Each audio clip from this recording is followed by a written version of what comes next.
এবছর যারা মাধ্যমিক পরীক্ষা দেবে তাদের জন্য এবিটিএ টেস্ট পেপার থেকে 3টে পার্টে আমি একটা পেজকে সলভ করে দিচ্ছি 863 পাতায়। ওকে, প্রথম যে অঙ্কটা দেওয়া আছে, একটি লম্ববৃত্তাকার চোঙের উচ্চতা উহার ব্যাসার্ধের দ্বিগুণ। যদি উচ্চতা 6 গুণ হতো তবে চোঙটির আয়তন 539 ঘন ডেসিমিটার বেশি হতো। চোঙটির উচ্চতা কত?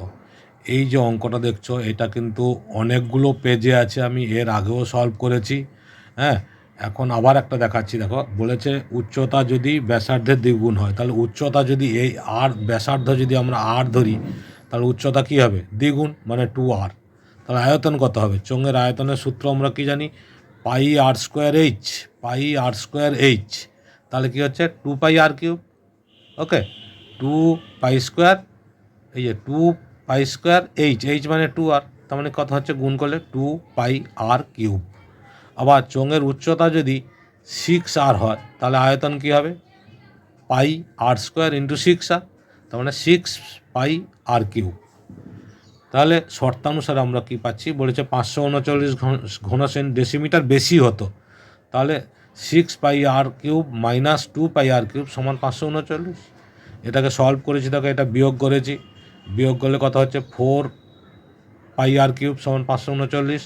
তাহলে আর কিউব সমান এই 4 পাইটা নিচে সে ভাগ হয়ে গেছে। এই যে 4 পাই, পাই মানে 22-এর 7, 22 নিচে, 7টা উপরে উঠে গেছে। এটা কাটাকুটি করা হয়েছে, 11 2 22 আর 11 4 44, 11 9 99। তাহলে কত হলো? 49। উপরে কী থাকছে? 49 ইন্টু 7/4 ইন্টু 2 নিচে। ঠিক আছে, তাহলে আর কিউব ছিল। তাহলে আর এর ঘনমূল করলে এটা কী হবে? 49 ছিল, 7 ইন্টু 7 ইন্টু 7, আর নিচে 4 ইন্টু 2 ছিল, মানে 2 গুণ 2 গুণ 2। তাহলে একটা 7 একটা 2 বেরিয়ে আসবে, 7-এর 2। ঠিক আছে, তাহলে উচ্চতা কত হবে? উচ্চতা আমরা জানি 2r, তাহলে 2 ইন্টু 7-এর 2 সমান হচ্ছে 7 ডেসিমিটার। এটাই হচ্ছে অ্যান্সার। এইভাবে কিন্তু আমরা করে নেব। আগেও করেছি অঙ্কটা, সেখানেও দেখেছো তোমরা। এরপরে একটা অঙ্ক দিয়েছে, দেখো, 8 সেন্টিমিটার দৈর্ঘ্যের ব্যাসার্ধের একটি নিরেট গোলক, তাকে গলিয়ে 1 সেন্টিমিটার দৈর্ঘ্যের ব্যাসার্ধের কয়টি গুলি তৈরি করা যাবে? এই যে কয়টি গুলি সংখ্যা চেয়েছে, মানে আমাদের সিস্টেম হচ্ছে কি, দুটো আয়তন বের করে ভাগ করে দেওয়া। তাহলে 8 ডেসিমিটার ব্যাসার্ধ বলেছে, তাহলে ব্যাসার্ধ যদি আর হয় তাহলে আয়তন কত হবে? 4/3 পাই আর কিউব। মানে এই যে 4/3 পাই আর কিউব মানে 4/3 পাই 8-এর হোল কিউব। আবার গুলির ব্যাসার্ধ 1 বলেছে, তাহলে 1 যদি হয় তাহলে আয়তন কত হবে? 4/3 পাই 1 কিউব, মানে আর কিউব মানে আর হচ্ছে 1 কিউব। এবার গুলির সংখ্যা কী হবে? এই দুটোকে জাস্ট ভাগ করে দাও, সব থেকে ইজি অঙ্ক। 4/3 8 কিউব বাই 4/3 পাই 1 কিউব। তাহলে কী হচ্ছে?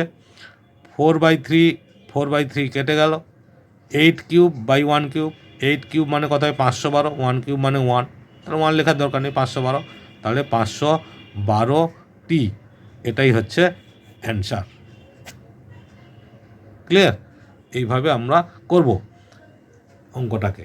এরপরে দেখো, কোশ্চিন হচ্ছে 14 প্রশ্নমালায় পরিমিতি 3টে, 14 দাগে পরিমিতি 3টে থাকে, দুটো আমরা করলাম।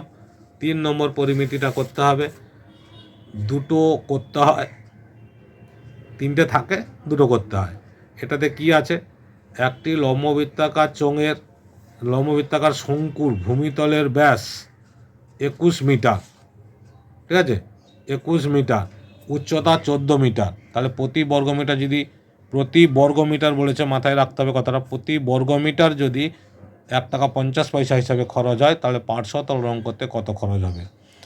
পার্শ্বতল রং মানে বর্গমিটার হবে, আয়তন হলে ঘনমিটার হতো। এই ক্ষেত্রে তাহলে ব্যাসার্ধ, ভূমির ব্যাস দেওয়া আছে 21, তাহলে ব্যাসার্ধ কত? 21/2। আর উচ্চতা দেওয়া আছে 14। ঠিক আছে, তাহলে আমরা পার্শ্বতলের ক্ষেত্রফল কি জানি? পাই আর এল। এল তো আমরা জানি না, সেই জন্য এল আগে বার করতে হবে। দেখো, এল সমান আমরা জানি √a² প্লাস আর স্কোয়ার। এই যে দেখো, √ এই যে 14 স্কোয়ার প্লাস 21/2 হোল স্কোয়ার। এটাকে সলভ করেছি, 14 whole square 196 plus 21 whole square 441/2, 2 whole square মানে 4। এটাকে ভগ্নাংশে যোগ বিয়োগ করেছি, দেখো যোগ বিয়োগ করে কত বেরিয়েছে? √1225/4। 1225 বর্গমূল করলে 35 হয়, 35/2। তাহলে এটা কি বেরোলো? এল বেরিয়ে গেল, এল। তার মানে তির্যক উচ্চতা এল বেরিয়ে গেল। এবার আমরা পার্শ্বতলের ক্ষেত্রফল বা সব বের করবো। পার্শ্বতলের ক্ষেত্রফল কি জানি, পাই আর এল। পাই মানে 22/7, আর মানে 21/2, আর এই যে উচ্চতায় 35/2 বেরিয়েছে, এইটা কাটাকুটি করে আমরা সংখ্যাটা পেয়েছি 577.5। এই দেখো 7 3 21, ঠিক আছে, 2 11 22, আর তো কিছু কাটাকুটি হচ্ছে না। এইটা গুণ করে 2 দিয়ে ভাগ করেছি, 577.5 হয়েছে। এবার তাহলে মোট খরচ কত হবে, প্রতি বর্গ মিটার বলেছিল 1 টাকা 50 পয়সা, তাহলে 577 বর্গ মিটার গুণ হয়ে যাবে। গুণ করলে দেখো 866 টাকা 25 পয়সা। এটাই হচ্ছে উত্তর। ক্লিয়ার? 3টে পরিমিতি দেখালাম আমি, 3টের 2টো পরীক্ষায় করতে হয়। ভালো করে প্র্যাকটিস করো, এই অঙ্কগুলো খুব ইম্পর্ট্যান্ট আছে। এরপরে স্ট্যাটিস্টিক্সও একইভাবে 3টে দেওয়া থাকে, 2টো করতে হয়, ঠিক আছে। প্রথম অঙ্কটা দেওয়া ছিল গড় নির্ণয়, যৌগিক গড় দেওয়া আছে 24, ঠিক আছে। যৌগিক গড় যদি 24 হয় তাহলে পি এর মান কত হবে। শ্রেণী সীমানা আর হচ্ছে পরিসংখ্যা দেওয়া আছে, এই শ্রেণী সীমানা আর পরিসংখ্যা অঙ্কে দেওয়া আছে। তাহলে গড় বের করতে গেলে আমাদের ফর্মুলা আছে এফএক্স আছে, তাহলে এক্সটা তো দরকার, মধ্যমান। এই যে মধ্যমান বের করেছি, মধ্যমান বের করার নিয়ম আগেও বলেছি এখনও বলছি। এই যে নিম্ন সীমা ঊর্ধ্ব সীমা যোগ করে 2 দিয়ে ভাগ, 0 আর 10 যোগ করলে কত হয় 10, 10/2 5। তারপরে দেখো 20 আর 10 কত হয় 30, 30কে 2 দিয়ে ভাগ করলে 15। তাহলে এই যে 10 ডিফারেন্স হয়েছে, 10 5 আর 15 10, এই দেখো 15 25 35 45, 10 10 করে ডিফারেন্সে। আর পরিসংখ্যা দেওয়া ছিল 15 20 35 পি 10। এবার আমাদের কি করতে হবে, এফএক্স বার করতে হবে। এফএক্স মানে কি, এফ ইন্টু এক্স, কোনাকুনি গুণ, ঠিক আছে। আর কোনাকুনি নয়, সরি, এফের সঙ্গে এক্স গুণ। এই যে 15 5, 15 আর 5 কত হয় 75, 15 ইন্টু 20 300, 25 ইন্টু 35 কত হয় 875, 35 ইন্টু পি মানে 35 পি, আর হচ্ছে 45 ইন্টু 10 450। এই এফএক্সটাকে আমরা যোগ করেছি, দেখো 1700 প্লাস 35 পি, 1700 প্লাস 35 পি, ঠিক আছে। 35 পি পি আছে, ওটা তার যোগ হবে না কারোর সঙ্গে, সংখ্যার সঙ্গে, সেজন্য 35 পি আলাদা থাকবে। আর পরিসংখ্যা ছাত্র সংখ্যা যেটা দেওয়া আছে তার সামনেসান করলে কি হবে, 80 প্লাস এই পিটা আলাদা, 80 প্লাস পি।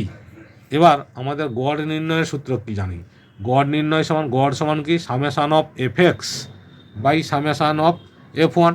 এই যে দেখো এফএক্সের মান হচ্ছে এইটা, আর F1-এর মান এইটা। তাহলে দেখো গড় equal to 1700 plus 35 P by 80 plus P. গড় দেওয়া আছে 24, তা গড়ের জায়গায় 24 বসিয়েছি, সমান এইটা। এবার দেখো এই সংখ্যাটাকে আমরা কোনাকুনি গুণ করেছি, কোনাকুনি গুণ করে এখানে পেয়েছি 11 পি সমান 220, পি সমান তাহলে 220/11, তাহলে কত হচ্ছে 20।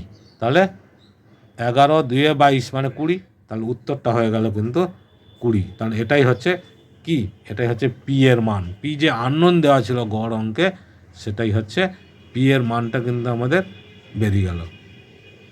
ক্লিয়ার? দেখতে পেয়েছ পরিষ্কার? ওকে, নেক্সট আরও 2টো দেওয়া আছে কি, স্ট্যাটিস্টিক্স। একটা করলাম গড়, আর একটা দেওয়া আছে দেখো মিডিয়ান, ঠিক আছে।